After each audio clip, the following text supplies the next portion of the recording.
მე მაგაში რაც დამეხმარა არის სხეულებრივი პრაქტიკები უკვე რამდენიმე წელია ძალიან აქტიურად ვარ მაგაში სხეულებრივ თერაპიაში და პრაქტიკებში სადაც სხეული იღებს მთავარ მონაწილეობას და არა გონება იმიტომ რომ ხა ფსიქოლოგთან რომ მიდიხარ იქ გონება არის რეალურად ჩართული და გონებრივად და მენტალურად ამუშავებ რაღაცებს მაგალითად ჩადიხარ შენ ტრავმაში და ამოგაგდა აი ნახულობ რომ ეს ტრავმა არის მაგრამ რეალურად ამ ყველაფრისგან რო გათავისუფლდე აი შენი სხეულებრივი შეგრძნებიდან რო გავიდეს ისე რომ სულ რო გონებაში მოგივიდეს ეგ აზრი რომ აი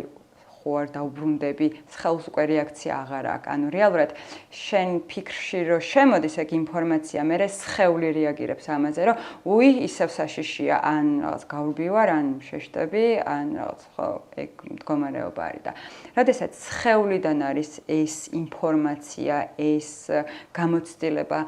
ესე რა ვთქვათ გამოდევნილი შენგან უკვე მაგაზე აი საერთოდ რეაქცია აღარ გაქვს იმიტომ რომ მნიშვნელობა აქვს საერთოდ დაკარგული